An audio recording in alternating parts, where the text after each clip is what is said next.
Hey fellas, your commissioner here, coming at ya for a little week 16 of NFL action.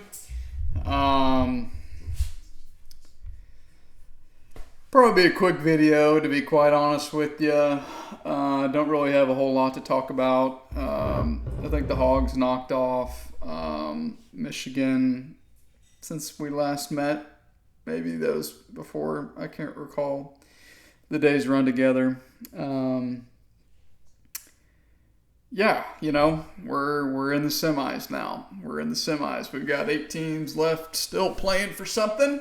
4 for something good. 4 for something, maybe not so bad. I know that there's been talks of the bitch boy having to also participate in the horse ass punishment. Not ready to go there quite yet. Let's give it another week or two maybe, and then I'll make a final judgment on that. I think just bitch boy alone is obviously, it's not a terrible punishment. You're just getting drinks for your boys, for your bros, right? Who doesn't want to do that? That's just called being a good friend, right? Where I grew up, that's just called being a good friend. Of course it can get a little hectic when the draft is clicking on all cylinders and you're constantly getting drinks. Little secret, you just make the drinks really strong, and the back half of the draft, you don't have to worry about doing anything. So, it's a little pro tip, insider tip for anybody who happens to wind up with it. And if it's me, then it is me. So, let's just get rid of the pomp and circumstance here. We'll start off with our game of the week, whatever it was, between I think it was JD and Craig, I believe, was the official game of the week. Craig pulls his nuts out, wins 172 to 146. Josh Allen, it's unreal what he's done the last 2 games, 65 and 55. Just absolutely, when Craig needed him the most, he showed up. We got 33 from James Conner. You got 27 from A.J. Brown, the squeaky wheel game. Really kind of JSN continues to be the wide receiver 1 in Seattle. It's not even close. He's been averaging 20 points a game since pretty much all season. Says he's only averaging 15 and a half. Yeah, he had a little bit of a slow start, but of late, it really kind of masks the shittiness of his bench at tight end position and flex position. But it just goes to show, if you got elite enough talent just at 3 or 4 spots, they can win you games. They can put up almost damn near 180, right? And for JD, 146, valiant effort from JD, team that didn't deserve to be in there, based on the traditional metrics, right? The -100, whatever, point differential. Murray didn't do enough. Gibbs, obviously, monster game, 31 points. Everybody else just kind of averaged 15. 146 is a good week, right? JD would have been in the semis if he was playing the other 2 teams in the playoffs. Unfortunately, it wasn't to be. His point differential trend continued. Losing by 30 points almost. And, Craig continues to find a way to move on. And, the way Josh Allen's been playing, Craig can beat anybody. Right? So there's only 2 guys left now in this thing that I would care to see win, and I would think most of the league would care to see win, and 2 that we don't want to see win. So brings us to our other quarterfinal, if you were, matchup between the Swamp Donkeys living on Burrow time. Pretty gross game. Both of these Hawk undershot his projection by 63 points, about 60 points, 57. Blaine undershot his by about 30. Blaine wins 130-106. Burrow and James Cook and Chase was really all that was going on. Waddle got hurt, didn't do anything. Hawk had to rely on Westbrook Akine these last couple weeks, and, the touchdown dried up, and so did his production.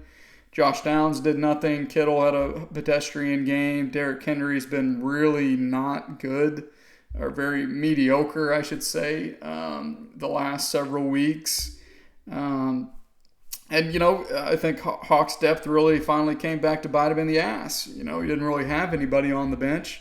And he ungraciously bows out of the playoffs. And, for Hawk, obviously not the way he wanted his season to end. I mean, he was sitting there in the 2 seed for the back half, pretty much the whole back half of the season, loses out on that bye in the last week of the regular season, and then, puts up a dog shit performance in his first playoff game and bows out. But I think Hawk, he was a good stable presence to get back in the league. Hawk was always pretty much a very consistent player before he left.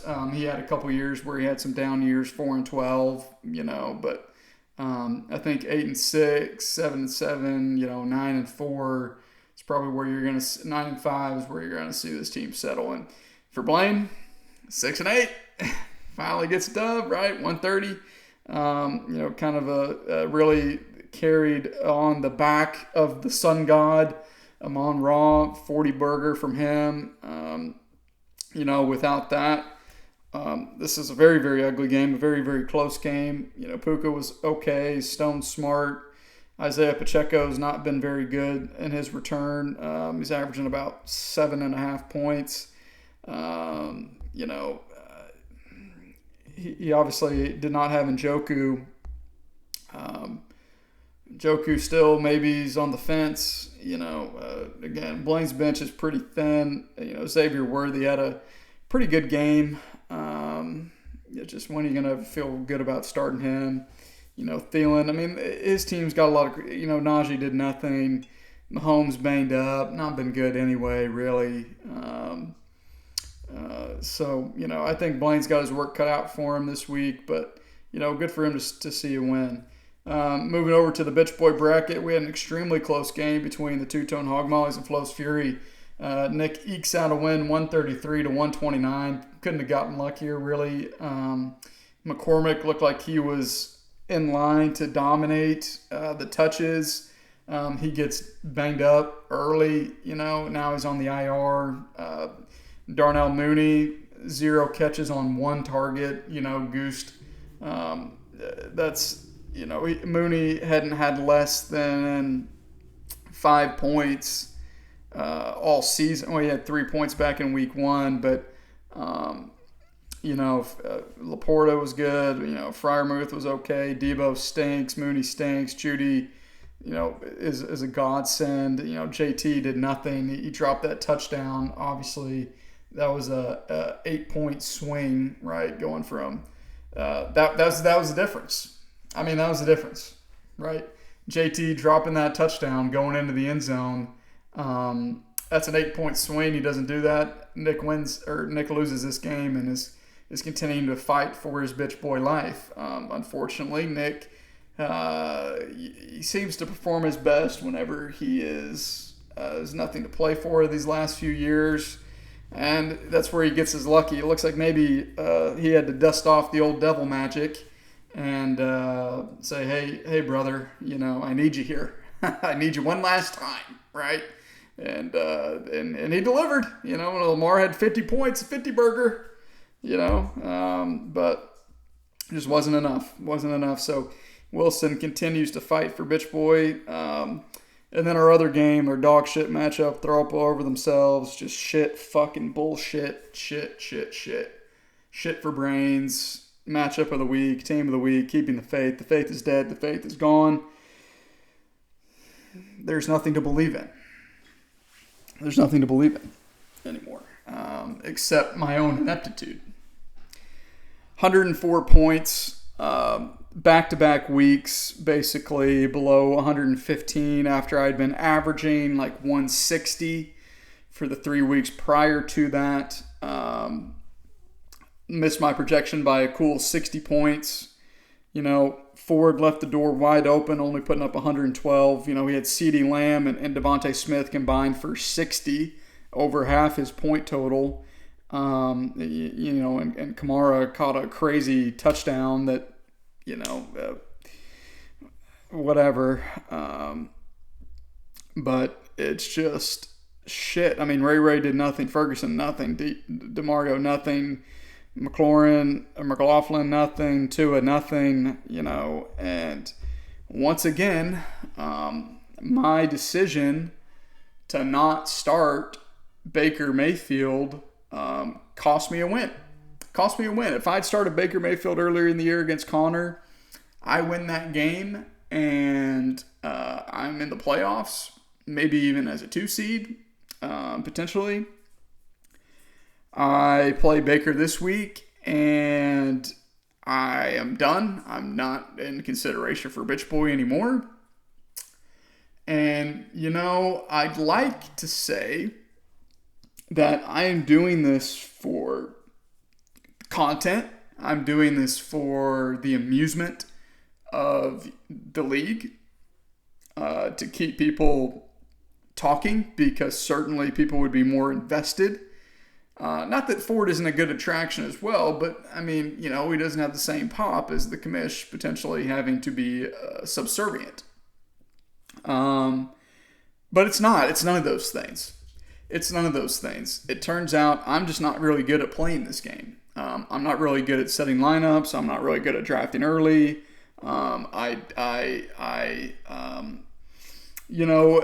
Baker was, the Chargers defense has been pretty good. Now, granted, they've been struggling a little bit of late, but the 6th, it's scary, right? You see those red numbers. The red numbers are scary. I get scared by them. They give me bad feelings.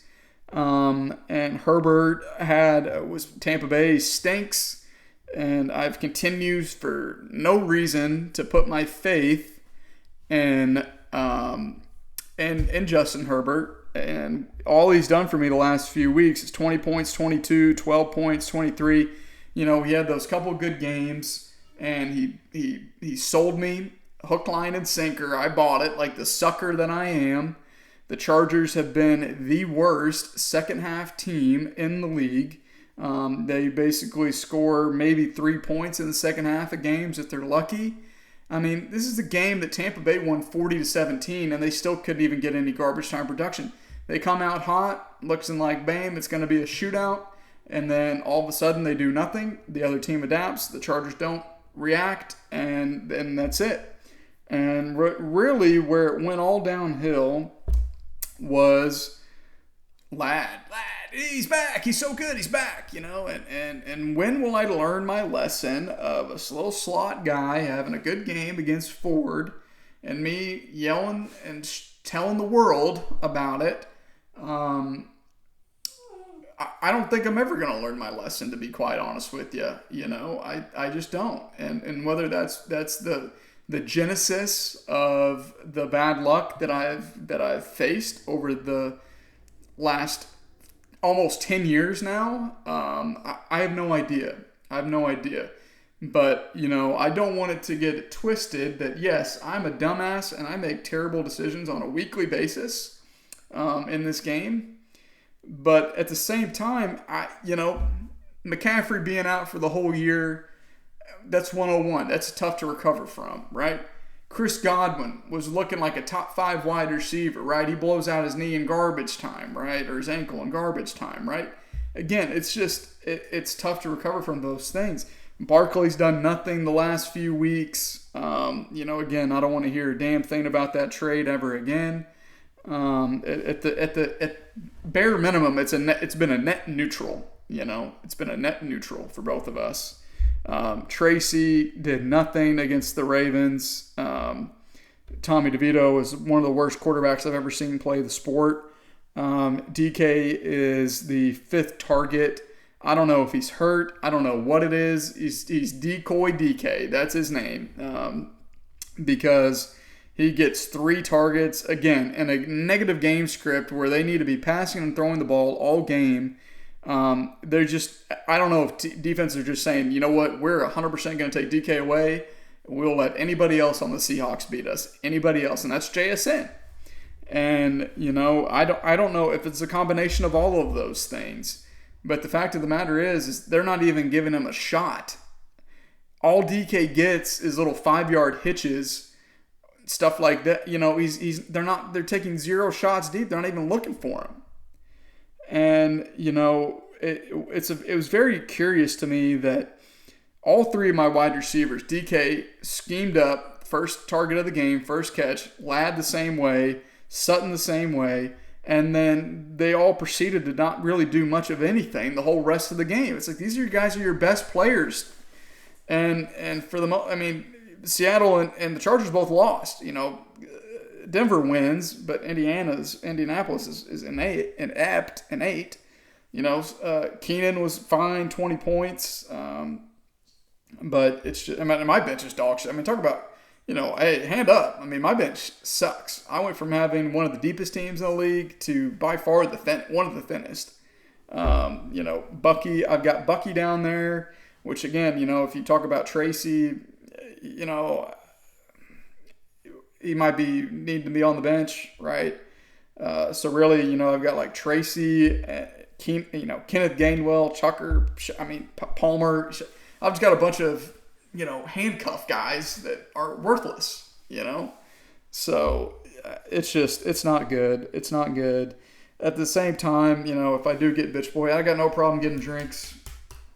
I don't know how I feel about double punishments, to be quite honest, because then we're really punishing the person who just happened to lose 3 games or 2 games even at the end of the season twice. Again, if I feel like if that's going to be the case, then the regular season loser is horse ass and bitch boy, and then whoever loses is also horse ass punishment. I don't know. We'll work that out. So it's not going to be this. You know what? I'm just going to say it's not going to be this season, right? We changed the rules up over the off season to institute what we did last year. It's written in the law. We're not going to change it again. That was a one-time exception for Ford, Lucky Ford.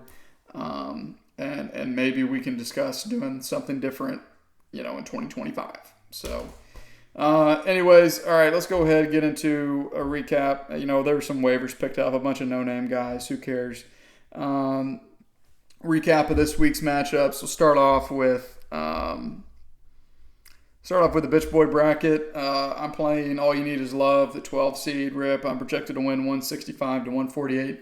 If you got any fab left, bet the under. Max bet the under. There's not a snowball's chance in hell that I'm going to be scoring 165 points this week. There's just absolutely no way. None. Zero. And I can't wait to watch on Monday night Jordan Love drop a 40 burger on my head against the dog shit New Orleans Saints. I've got Ladd and Sutton on Thursday night tomorrow. Thursday night guys never do a damn thing for me. I fully expect them to combine for 15, 20 points if I'm lucky. And, Baker's questionable, Bucky's questionable, Tyrone's questionable. Saquon practiced today, I guess. I guess he's fine. I just don't know. I don't know. Rip's got a lot of red, but apparently red is the new green because, guys who have tough matchups just seem to, who cares, and they still score a bunch of points. So I've got a lot of green. That's the new red. So I don't know, Rip, whatever. I just foresee it coming down to the final week. I can foresee it wouldn't be quite the script that I win 3 games in a row to get myself in the mix for the playoffs, and then I lose 4 games in a row to end the season and end up bitch boy. So that just seems quite fitting for my fantasy experience. Anyway, the other matchup is Flo's Fury and the Golden Path. Savoy's projected to win 140 to 135. I don't know, whatever. Savoy.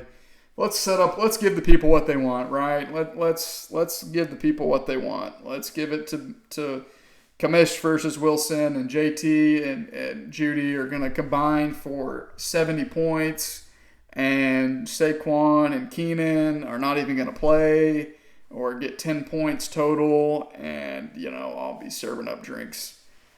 Maybe you look like Bobby P, right? Forgot to show that off. Wild Hogs, baby. Bobby P. Never forget. So, All right, that brings us to our actual playoff games here. We'll start off with the 2 seed versus the 4 seed. Kickers Lives Matter versus Doesn't Contribute. Close. Almost even money on this, right? If it was, it would be even money. But Duncan's projected to win 157.64 to 157.00. Battle of the quarterback, you got Josh Allen versus Brock Purdy. Again, the way Josh Allen is playing right now, you can't go against him. We'll go with Josh. Battle of the running backs, you got Jacobs and Jerome Ford versus Kyron Williams and James Conner. Again, Jacobs has been playing really well the last several weeks. I mean, he's been just, ever since the bye, his lowest point total has been 23 points. He's a workhorse. He's the only show in town there. Jerome Ford is going to step up as the starting running back. He had a good game last week. Kyron has kind of been a little up and down the last several weeks. But Connor, again, playing the worst rush defense in the league. It's close. I'm going to push this one. I think it's really close. I think all 4 of these guys are playing well or have good positions, good advantages, positional advantages. So I'm going to push that one. That'll be the swing position, right? That's a swing. Whoever can pull that running back has a really good shot of winning this game. Battle of the wide receivers. You got Tyreek Hill, Jacoby Myers, and Calvin Ridley versus A.J. Brown, JSN, Zay Flowers, Craig, not even close. Tight ends, you got Kincaid and Kelsey. Kelsey, he's just been a shell of himself. He's still somehow the number 5 tight end on the season. Kind of gives you a perspective on how much of a wasteland tight end is. Kincaid was back last week, had a solid showing. Should be a little bit better. I guess we'll just go with Kelsey for the nostalgia.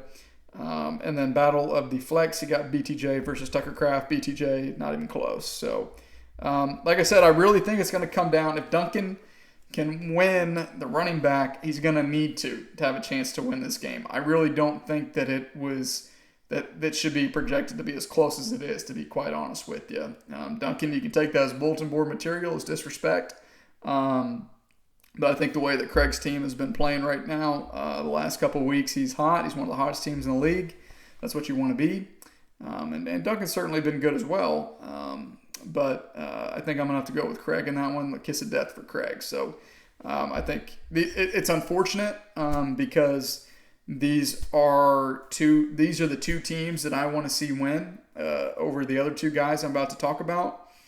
But at the same time, by them playing each other, it's guaranteed that at least one of them is going to make it to the championship game. Versus, if it was split between them and Blaine and Connor, there's a reality where we are guaranteed either Connor or Blaine winning the title. So, and we don't want that. Nobody wants that. So, but that brings us to our game of the week. The Clash of the Titans, the Maple Grove Farms 100% pure maple syrup game of the week. Grade A amber color with a rich taste. It's a non-GMO verified America's #1 maple syrup brand. How about that? Did not realize that. I've never really heard of this brand. Ingredients, just one. Pure maple syrup. Doesn't get much simpler than that, folks. This is made in St. Johnsbury, Virginia, I think. Virginia Tech, Vermont. Duh. VA is Virginia, Vermont, VT. Thinking Virginia Tech.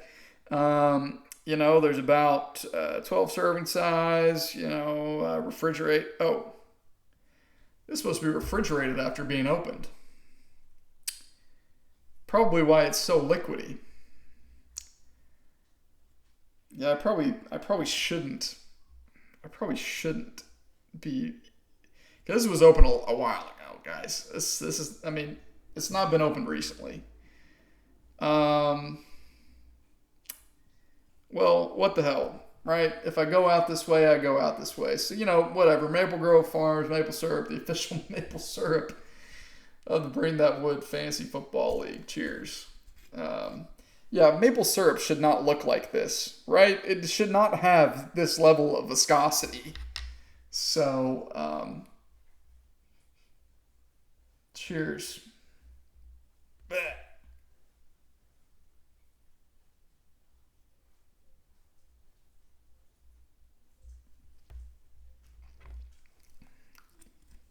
Okay. I just said just a little bit, just in case, just to limit me ending up in the emergency room getting my stomach pumped later tonight. So, anyways, that's Swamp Donkeys versus the Dirty Birds of War. The two guys who have won the last 5 championships in this league. Blaine aiming to keep his hope of a three-peat alive. A team that wouldn't be in the playoffs at all if it weren't for a rule change over the offseason to allow more leniency towards teams that scored a lot of points but didn't have a lot of luck. So versus, the only guy who has three-peated. This is a legacy game for Connor. This is something that Connor wants to keep that. He wants to keep that title. He wants to keep only having be the only guy to ever win 3 in a row. If Blaine does it, right, it kind of devalues Connor's a little bit, right? Because, when Connor did it, we let alone 3 in a row, let alone we haven't had a back-to-back. He was the first guy to go back-to-back, I think, really in the modern era. And to have another guy immediately come in off the heels of his three-peat and do it, I think, not even waiting 4 or 5, 10 years down the road. To do it, bang, right that, back-to-back. Again, it's a huge also testament to how shitty and shit all of us are and how disrespected we should all feel by this and how little of ourselves we should all feel about this. That we let these guys come in here and run this league like they have for the last 5 years. It's unacceptable. It's really quite outrageous to me. And hand up, I'm obviously one of the main reasons why this has continued to have happened. Plunk wouldn't have won the titles that he won without me trading him Alvin Kamara for Andy Dalton, right? It just wouldn't have happened. It wouldn't have happened. But, or I traded that to Duncan, right? I traded that to Duncan, and then Duncan flipped him to... But again, it doesn't happen. If I don't trade Alvin Kamara for Andy Dalton to Duncan, then, these are the dumb moves that I make, guys. This is what I'm talking about. I don't know when to leave well enough alone. I don't know when to hold them. I don't know when to fold them. And I make dumb decisions like this. And it's cost me every year since 2015. Anyway, Connor's projected to win 173 to 158. Battle of the quarterback. You got Jalen Hurts versus Matt Stafford.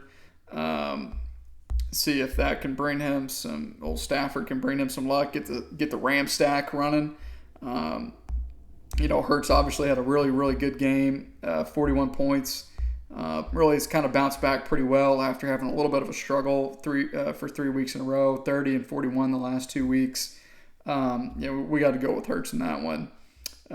What has he done against? What did he do against Washington earlier? Washington kind of held him in check a little bit, but they should be running the rock, I think, against Washington, but we'll see. Still, we'll give him the edge there. Battle of the running backs. You got Bijan Robinson, Najee Harris versus Joe Mixon and Devon Achane.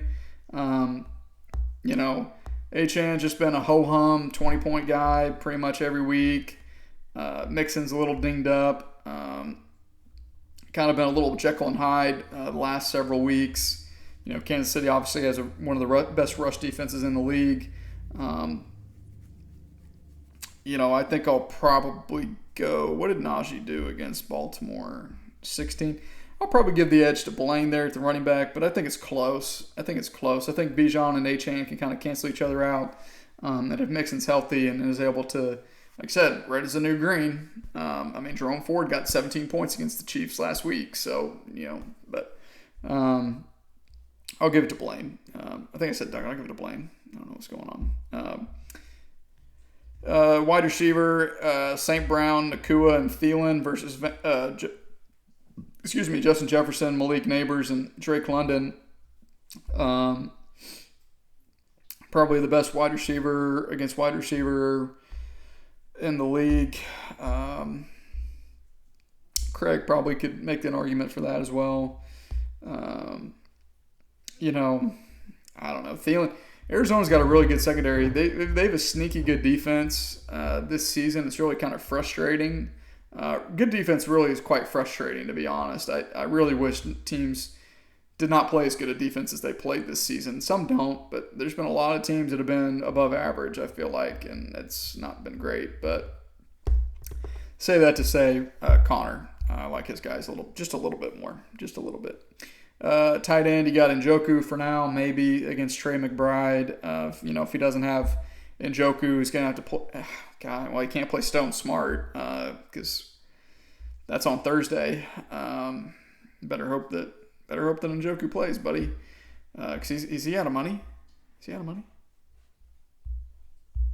There's several guys that are out of money.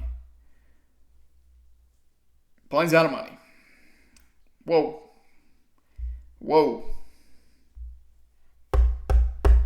Yikes. That's scary.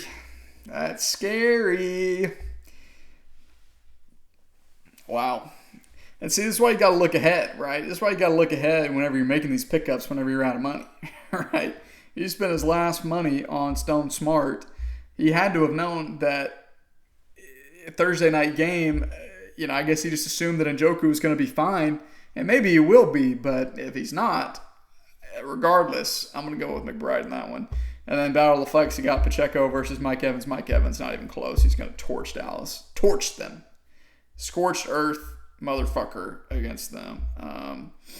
Pacheco, I think he'll be better, but I think, 15 points is probably his ceiling. So, especially if Mahomes doesn't play or is banged up, stack the box. So, all that being said, I think Plunk is probably going to put an end to Blaine's quest for a three-peat here. I think Blaine's team just hit a little bit of a snag here towards the end. I mean, again, this guy's 6-8 for a reason. He put up a lot of points whenever he was going well, but he still found a way to lose a lot of games. So we'll go with Connor in that one. Connor's been the best team all season. I think that he is still the team to beat, and I think him and Craig next week should be a hell of a championship game. So, anyways, that's all I got this week, fellas. The final State of the Union. This actually might be the final State of the Union for the year, to be quite honest with you. We'll see. We will obviously Christmas is on Wednesday this year.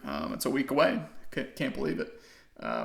We'll be traveling to Tennessee to see Erica's family and experience Nashville in the wintertime.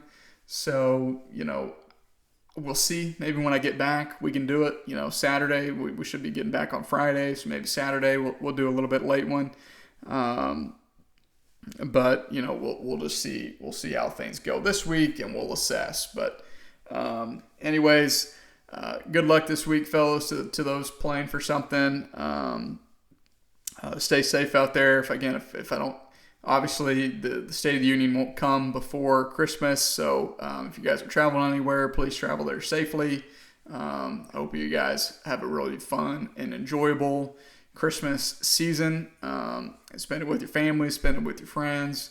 And that's what this league's all about, right? It's fellowship and friendship and talking a lot of shit, at least me, having a backfire, but I love you guys. I appreciate all of you guys. I appreciate everything and time and effort and energy that you pour into this league. It wouldn't be what it is without you guys.